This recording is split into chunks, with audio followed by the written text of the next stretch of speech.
Hi friends, मी विठ्ठल जोशी. या व्हिडिओमध्ये आपण प्राण्यांचे वर्गीकरण याच्यावर आधारित IMP प्रश्न पाहणार आहोत आणि प्राण्यांच्या वर्गीकरणावरचा हा माझा चौथा व्हिडिओ आहे. याच्या आधीचे 3 व्हिडिओ सुद्धा तुम्ही पाहून घ्या आणि आधीचे व्हिडिओ तुम्हाला कुठे पाहता येतील? तर विठ्ठल जोशी हे जे आपलं YouTube चॅनल आहे, त्याच्यामध्ये जिल्हा परिषद भरती नावाची एक प्लेलिस्ट आहे. त्या प्लेलिस्टमध्ये तुम्हाला आधीचे सर्व व्हिडिओ पाहायला मिळतील. या व्हिडिओला सर्वांनी लाईक करा, शेअर करा आणि विठ्ठल जोशी हे जे YouTube चॅनल आहे ते सबस्क्राईब करा. आणि जर तुम्हाला अ, ही जी जिल्हा परिषदमधील आरोग्य सेवकसाठी तांत्रिक घटकाची तयारी करायची असेल तर प्ले स्टोअरवरून विठ्ठल जोशी ॲप डाउनलोड करा आणि आरोग्य सेवक तांत्रिक प्रश्न ई बुक विकत घ्या. याच्यातून तांत्रिक 40 प्रश्नांची तयारी तुमची होऊन जाईल. चला तर मग आता आपण पहिला प्रश्न पाहूया. तर पहिला प्रश्न आहे, पुढीलपैकी कोणते रंध्रीय प्राणीसंघातील प्राण्यांचे वैशिष्ट्य आहे? आता रंध्रीय प्राणीसंघातील प्राण्यांचं जे वैशिष्ट्य आहे ते पहा, या ठिकाणी तुम्हाला पर्याय दिसत आहेत.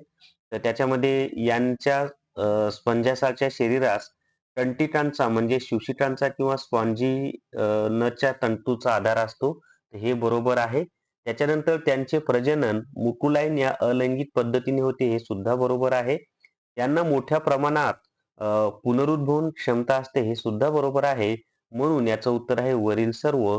ड हे त्याचं उत्तर आहे, वरील सर्व. पुढीलपैकी कोणते रंध्रीय प्राणी संघातील प्राणी आहेत? त्याच्यामध्ये ना आपल्याला ऑप्शन दिलेले आहेत: सायट्रॉन, इस्पॉन्जिया, हायालोनिमा. तर याचं उत्तर आहे वरील सर्व. म्हणजे वरचे दिलेले जे तीनही आहेत ते रंध्रीय प्राणी संघातील प्राण्याची उदाहरणं आहेत. त्याच्या पुढे पाहूयात आपण आता. पुढीलपैकी कोणते रंध्रीय प्राणी संघातील प्राणी आहेत? आपल्याला काय म्हणलेलं आहे? रंध्रीय प्राणी संघातील प्राणी. आणि ऑप्शन दिलेले आहेत: युप्लेट टेला, प्रवाळ, जेलीफिश, वरील सर्व. तर याचं उत्तर आहे युप्लेट टेला, हे त्याचं उत्तर आहे. त्याच्या पुढे पाहूयात आपण आता 64 नंबरचा प्रश्न. पुढीलपैकी कोणता आंघोळीचा स्पंज आहे? त्याच्यामध्ये आंघोळीचा जो स्पंज आहे ना, तो आहे युस्पांजिया, हे त्याचं उत्तर आहे. आणि आंघोळीचा स्पंज आपण इतरही काही कारणांसाठी वापरतो, ते पुढे त्याच्यावर प्रश्न येणार आहे, म्हणून आता मी सांगत नाही. फक्त युस्पांजिया यालाच आपण आंघोळीचा स्पंज असं म्हणतो, एवढं लक्षात ठेवा.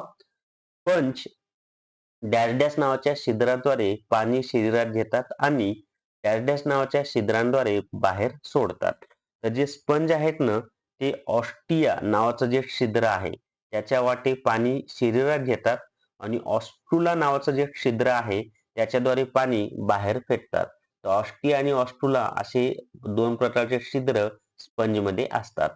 सिलेंटराटा किंवा निडर प्राण्यांच्या शरीराचा आकार कसा असतो? तर सिलेंटराटा किंवा निडर प्राण्यांच्या शरीराचा आकार हा दंडाकृती पण असतो, तसंच क्षत्रीचा आकार सुद्धा असतो. म्हणून याचं उत्तर आहे वरील दोन्ही, हे त्याचं उत्तर आहे. त्याच्या पुढे पहा. सिलेंटराटा किंवा निडारिया प्राण्यांच्या शरीराचा आकार दंडाकृती असेल तर त्याला काय म्हणतात? तर सिलेंटराटा किंवा निडारिया प्राण्यांच्या शरीराचा आकार जर दंडाकृती असेल तर त्यालाच आपण बहुशुंडक असं म्हणतो. बहुशुंडक हे त्याचं उत्तर आहे. पुढचा प्रश्न आहे, सिलेंटराटा किंवा निडर या प्राण्यांच्या शरीराच्या प्राण्यांच्या शरीराचा क्षेत्रीचा आकार असेल तर त्याला काय म्हणतात? तर क्षेत्रीचा आकार असेल तर त्याला काय म्हणतो आपण? क्षत्रिक असं म्हणतो. सोपं आहे लक्षात ठेवायला. क्षेत्रीचा आकार असेल तर क्षत्रिक. आता सिलेंटराटा किंवा निडारिया प्राणी कोठे आढळतात?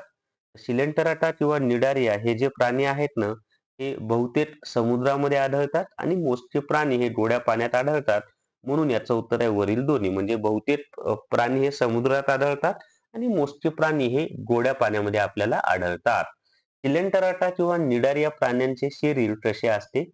सिलेंटराटा किंवा निडर या प्राण्यांचं शरीर हे आर्य सममिती आणि द्विस्तरीय या दोन्ही प्रकारचं असतं. वरील दोन्ही हे त्याचं उत्तर आहे.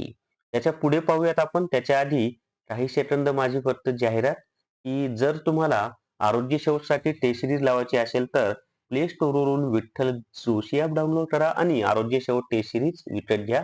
चला पुढचा प्रश्न पाहूयात आता.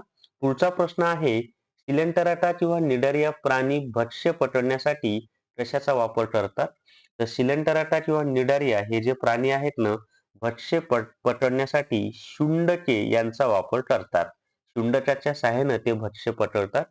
शिलेंटरटा किंवा निडाऱ्या प्राणी संरक्षणासाठी कशाचा वापर करतात? तर शिलेंटरटा किंवा निडाऱ्या प्राणी संरक्षणासाठी दंश पेशीचा वापर करतात. म्हणजे एखाद्या प्राण्यावर त्यांना हल्ला कर म्हणजे एखादा प्राणी जर त्यांच्यावर हल्ला करत असेल, तर त्याला ते दंश पेशीच्या सहाय्याने दंश करतात आणि त्याच्यामध्ये विष सोडतात. तर संरक्षणासाठी दंश पेशीचा वापर केला जातो. पुढीलपैकी कोणता प्राणी सिलेंटराटा किंवा निडाऱ्या प्राणी संघातील प्राणी आहे? याच्यामध्ये जेलव्याल म्हणजे हायड्रा, सी अॅनिमोन म्हणजे समुद्र फूल आणि जेलीफिश म्हणजे ऑरेलिया हे तीनही प्राणी सिलेंटराटा किंवा निडाऱ्या प्राणी संघातील आहेत. म्हणून याचं उत्तर आहे वरील सर्व हे त्याचं उत्तर आहे. आता पुढीलपैकी कोणता प्राणी सिलेंटराटा किंवा निडाऱ्या प्राणी संघातील आहे? त्याच्यामध्ये प्रवाळ आहे, पोर्तुगीज मॅन ऑफ वॉर म्हणजे फायशेरिया आहे. म्हणून याचं उत्तर आहे वरील दोन्ही. म्हणजे हे दोन्ही पण कशा आहेत? सिलेंटराटा आणि निडाऱ्या प्राणीसंघातील प्राणी आहेत. युस्पॉन्जिया म्हणजे आंधळीचा स्पंज याचा उपयोग पुढीलपैकी कशासाठी केला जातो? तर युस्पॉन्जिया म्हणजेच आंधळीचा स्पंज याचा उपयोग लोड व तक्ते बनवण्यासाठी पण केला जातो. तिकिटे चिकटवण्याची ओली करण्यासाठी सुद्धा केला जातो आणि कागदी चलनी नोटा मोजण्यासाठी सुद्धा केला जातो. म्हणजे तुम्ही जर बँकेत कधी गेला असाल, तर नोटा मोजण्यासाठी ते हात ओला करण्यासाठी, बोटं ओले करण्यासाठी एका कंटेनरमध्ये स्पंज ठेवलेला असतो पहा. तर तो इस्पॉन्जिया स्पंज असतो आणि पोस्टामध्ये सुद्धा तिकीट चिकटवायच्या आधी ओली करायची असतात. ती स्पंजवर अशी दाबतात म्हणजे ती ओली होतात. तो स्पंज सुद्धा इस्पॉन्जिया असतो. त्याच्यानंतर इस्पॉन्जिया काय म्हणलेलं आहे आपल्याला? इस्पॉन्जिया म्हणजे आंधळीचा स्पंज. या स्पंजाचे शरीर डॅश डॅश नावाच्या प्रथिनांच्या तंतूचे बनलेले असल्याने त्यास जलधारण क्षमता असते. तर याचं जे उत्तर आहे ना ते आहे स्पॉन्जिन म्हणजे इस्पॉन्जिया या स्पंजाचं शरीर हे स्पॉन्जिन नावाच्या प्रथिनांच्या तंतूचे बनलेले असते. स्पॉन्जिन हे त्याचं उत्तर आहे. चपट्या कृमींचा संघ या संघातील प्राण्यांचे शरीर कसे असते?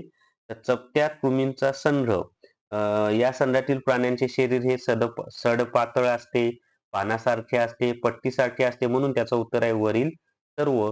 ड हे त्याचं उत्तर आहे वरील सर्व. पट्टीसारखे चपटे पण असतं. चपट्या कृमींचा संघ या संघातील प्राण्यांचे शरीर डॅश डॅश असते.